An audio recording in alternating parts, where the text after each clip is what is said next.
So today is the rite of enrollment for all our young people. A way to begin that journey of faith with Jesus. But I've got news for you. That journey began before you were born. Because God so loved the world, he sent his only begotten Son to each of us, to all of us. And so, even though you might be young and just starting out in life, God has been working not just in you and through you, but in your family, in your community, among those you love. God has been at work. And today is an affirmation of that. Today, you are taking a small step on your journey of faith, which leads to bigger steps. Today, we heard in the gospel, or in the first reading, about Adam and Eve, way back at the beginning of the story of our relationship with God. It's actually the second chapter of Genesis. It's the second story of creation. There are two. The first story is the first chapter. On the first day, on the second day, on the third day, on the fourth day, and then he rested. That's the first story. This is the story of how God places them. It skips that whole building process and goes right to the heart of the matter. This is what God has offered you. If you care for it and nurture it, it will be beautiful, and it will reach the full potential that is possible for the human race. And then you contrast that with the gospel, where Jesus is being tempted by the devil. And I don't know about you, but I can tell you who the devil is these days.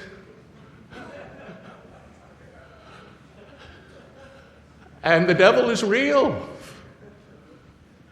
The reality of it all is that this is all about power and wealth and getting more and more and more stuff, because that's all that matters. And everybody is a useless tool along the way. People can be thrown away and forgotten about. People can be sent off somewhere out of the country, not to be heard from again. Those are the tactics that dictators use and have used down through the ages. If you grew up in any country outside of the United States, you would have had some idea of what that was like. And here, this has always been the nation of hope and possibility, the nation of new beginnings, the place where people's dreams can come true. That's why we all came here. That's why all of us came here. My family, I was born in Ireland, and I came here as a little child, younger than you, because my parents wanted us to have a future. I came from Northern Ireland.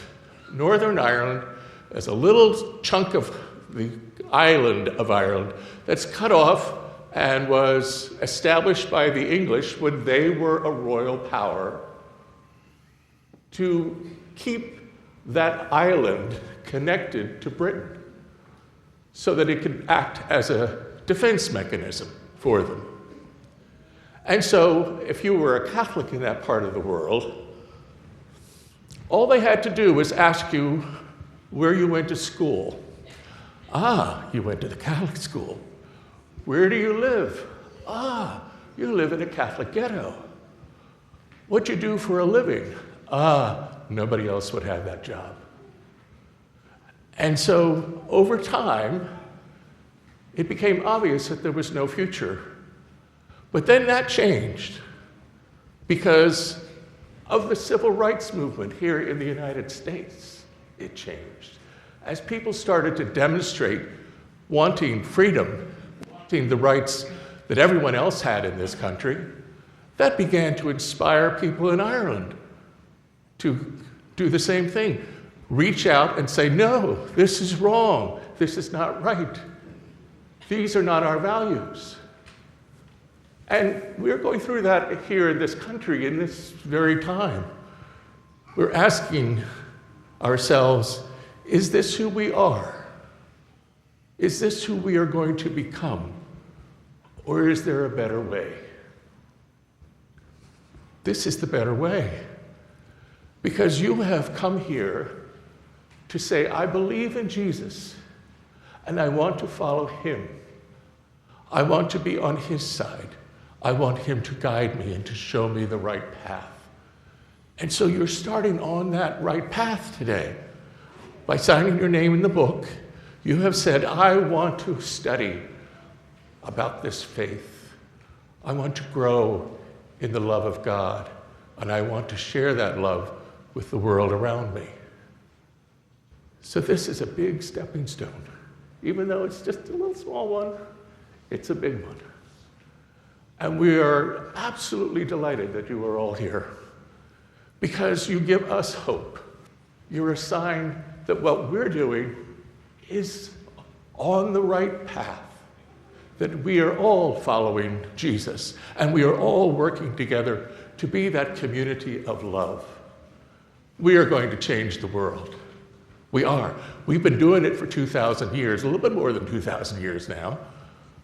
But that's what we do. We work to make life better for all our brothers and sisters in the world. Because in doing that, we make the kingdom of God become a reality. And so this day, we welcome you on your step forward in faith. And we will pray for you, and we will be here for you. And if you need help, talk to anybody in this room. They may not be able to help you, but they will point you to somebody who will. And that's what faith communities do. We give life and hope, and we demonstrate that life and hope by everything that we do and say every day of our lives, because we have all decided to follow Jesus. We all make mistakes, as Paul talked about in the readings. We all are sinners. We all do stupid things. We all do selfish things. But we are fundamentally directed toward the Lord. And we will follow the Lord. And we will show you it's possible for you to do the very same thing.